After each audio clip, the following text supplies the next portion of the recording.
Normally when the Major League Baseball schedule drops for the new season, one of the first games that fans look to find is the rivalry games, and one of the top rivalry games every year is the New York Mets versus New York Yankees, better known as the Subway Series. Over the years, the Subway Series has either been really good or very one-sided, never really in between.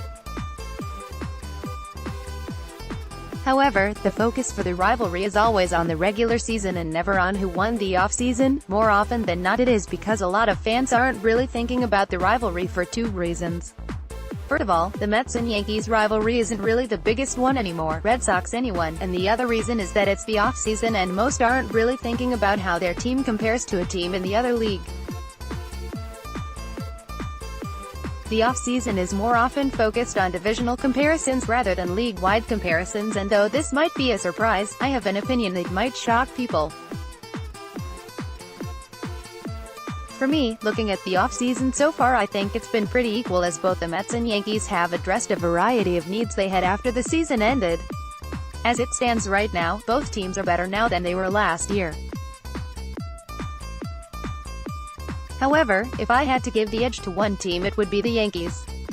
This is not to say the Mets haven't had a fantastic offseason, it's just that with the Yankees acquiring both Troy Tulowitzki and James Paxton it would be hard to say they haven't had a better offseason than the Mets.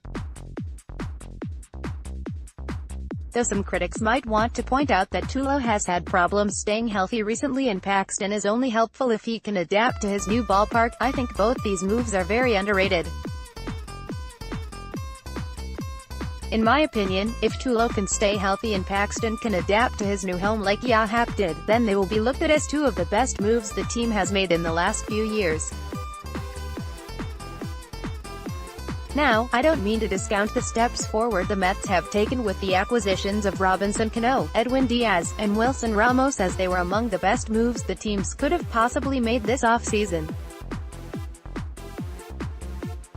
However, the difference for me is when the Yankees look on the scrap heap they find a diamond in the rough, and when the Mets look on the discount rake they find people who belong on the discount rake. I don't think either New York team needs Manny Machado, and even though I would love for the Mets to find a way to bring in Bryce Harper, I know that won't happen. Either way, though, for me both New York teams have had very successful off-seasons this year and will be setting themselves up for very interesting 2019 seasons when the time comes around.